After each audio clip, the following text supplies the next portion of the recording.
Hi, good evening. Thank you, Emily. You introduced me in such a beautiful way that I don't know I should cry or speak. Thank you, Dr. Grossman and the AIS staff,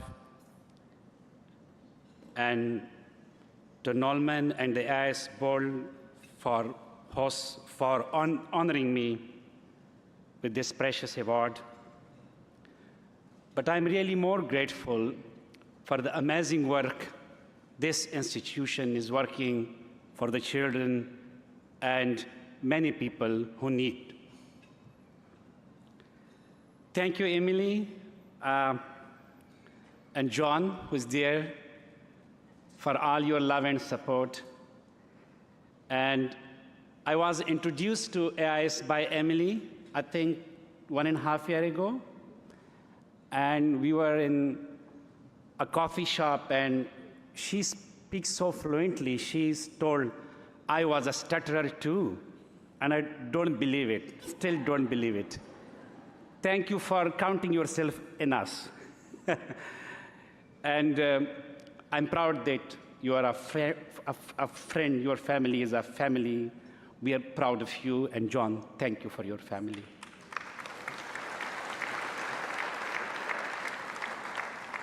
Ladies and gentlemen, as far as I remember, right from my early childhood, I grew with this speech impediment. It was an unfortunate and difficult condition for a son, I mean for me, whose father was a great orator, speaker, preacher, and teacher. My father used to give sermons on every Friday. And he was such a great speaker that I always wished that I could speak like him. And it was more painful that I was being bullied and mimicked by my cousins and class fellows for stammering. As a stutterer, my journey is quite interesting. After accepting my speech disorder, I had two options. Number one, to speak less or to keep quiet, to avoid the embarrassment of stuttering in the childhood. And the second option was to be a good communicator in spite of my stuttering. And I chose the second option.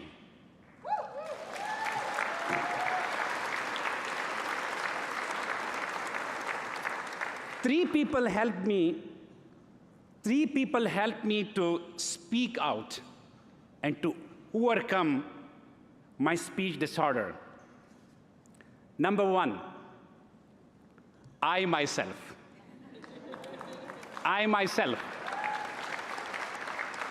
My own resilience and willpower.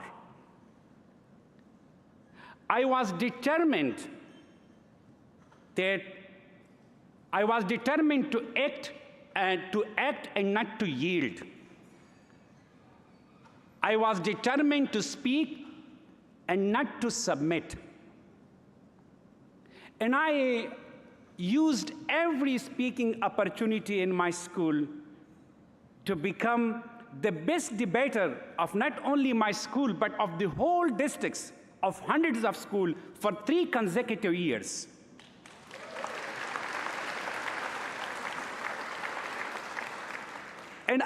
And whatever method was told me, I used it. Like Demosthenes, I used a pebble under my tongue and started speaking. In the Holy Quran, there is a famous verses which were memorized and practiced by the prophet Moses. I practiced that as well. So the first person that helped me was me, myself. The second person, the second was my father, who was my first teacher who supported me. He taught me Urdu and Persian poetry. He believed in me, and he had big dreams for me.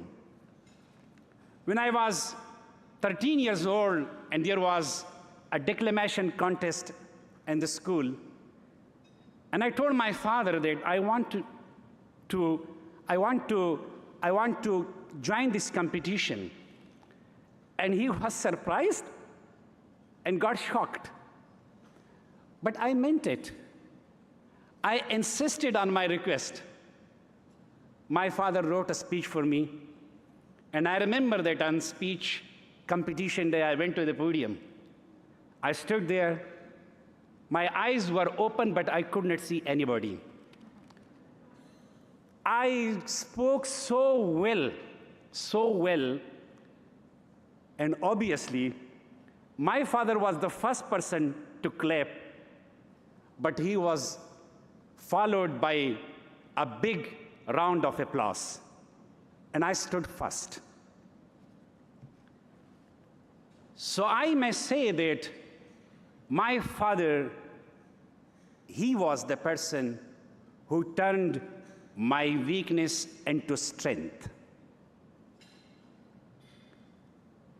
Third kind of people who helped me were my teachers.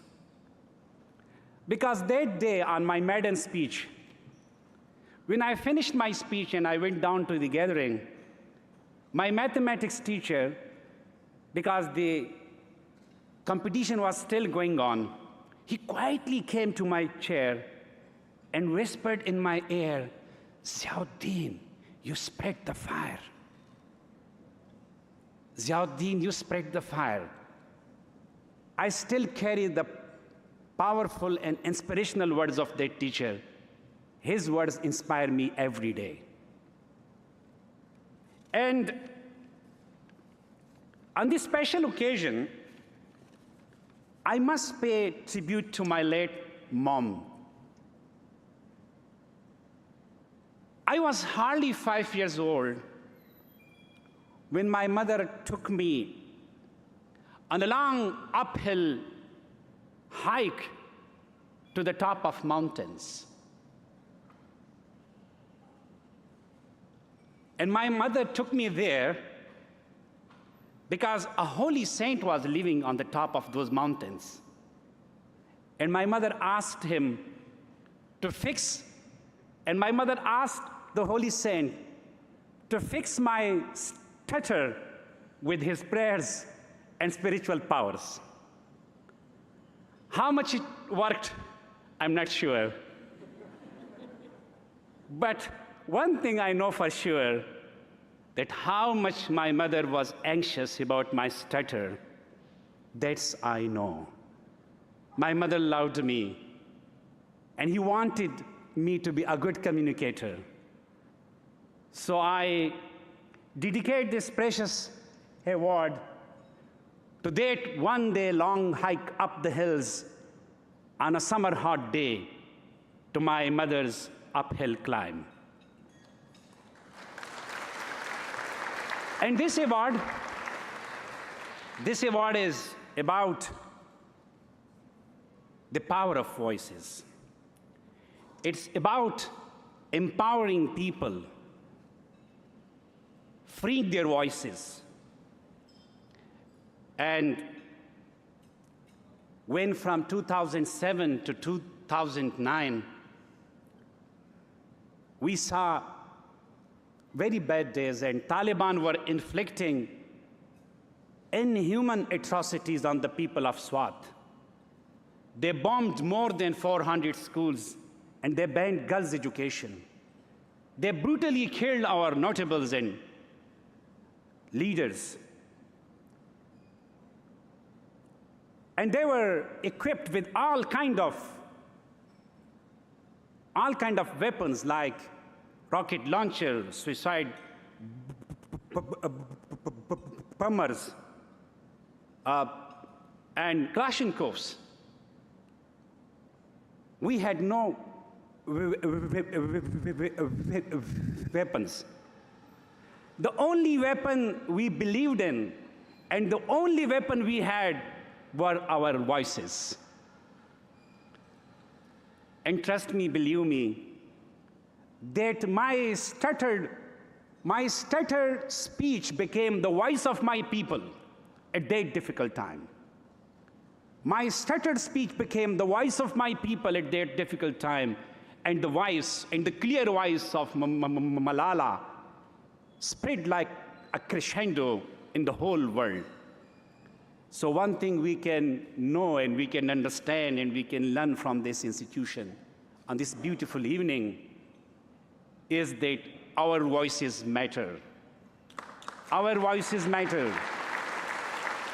And one thing we must know, that we may by chance or by an accident get some speech disorder due to a stroke, due to a natural other problem, due to anything. But we must know, if we lose our sound system, our vocal system, we should never lose our voice. We should always raise our voice. We should stand up, speak up, and write for our rights, for equality, and for justice. This is so important. As Malala once said, when the whole world is silent, even one voice becomes powerful. Thank you, everyone. Thank you so much.